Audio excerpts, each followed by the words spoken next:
प्राथमिक शाळा गायकवाडवाडी अरण तालुका माढा जिल्हा सोलापूर आपल्या समोर विषय मांडत आहे वृक्ष संवर्धन काळाची गरज 1970 मध्ये बातमी होती चिपको आंदोलनाची हिमालयातील विस्तीर्ण वृक्ष संपदेचे रक्षण भौगोलिक नेत्यांनी कसं प्राणपणाने केलं त्याची ज्या झाडाच्या सानिध्यात ज्यांनी आपलं संपूर्ण आयुष्य घालवलं त्या ऋषींच्या वंशजांना आज त्याच भूमीत वृक्ष संवर्धनासाठी आंदोलने करावी लागतात मोर्चा काढावे लागतात ही चाल शोकांतिकेची बाब आहे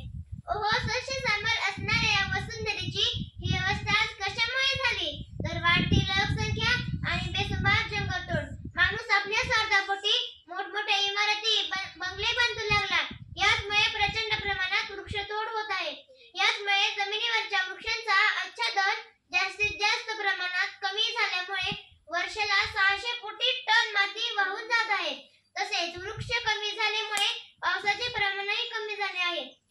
काही शतकांपूर्वी पृथ्वीचा 60% भाग वनाने व्यापला होता परंतु आज पाहिलं तर फक्त आणि फक्त 20% भाग वनाने व्यापला आहे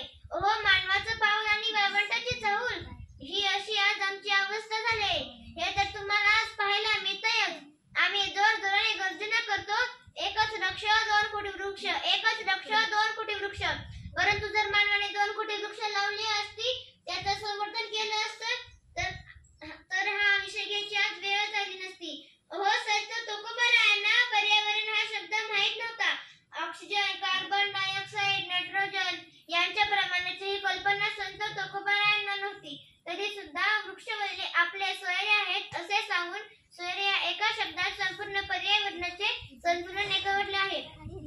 तसेच 16व्या शतकात महाराष्ट्रामध्ये वनसंपदा अमाप होती डोंगर दर्या खोऱ्या नद्या तसेच जावळीसारखी वने जिथे सूर्याचे किरणही पोहोचू शकत नाही अशी घनदाट वने त्या काळी होती तरी सुद्धा वृक्षतोड करू नका वृक्ष संवर्धन करा यासाठी छत्रपती श्री शिवाजी महाराजांनी आज्ञापत्र काढलं होतं स्वतंत्र असं आज्ञापत्र काढलं होतं असं आज इतिहास आम्हाला सांगतोय म्हणजे 16व्या शतकात झाडे लावा झाडे जगवा हा संदेश छत्रपती श्री शिवाजी महाराजांनी दिला होता पण आपण हे करण्याऐवजी काय करतोय तर याची अडवा त्याची जिरवा हे करण्यामध्ये आपण व्यस्त झालोय या सर्वांचे परिणाम आपल्याला भोगावे लागणारच आठवा ते माईनगाव संपूर्ण गाव दरडी कोसळून काढलं गेलं शेकडो माणसे मेली काही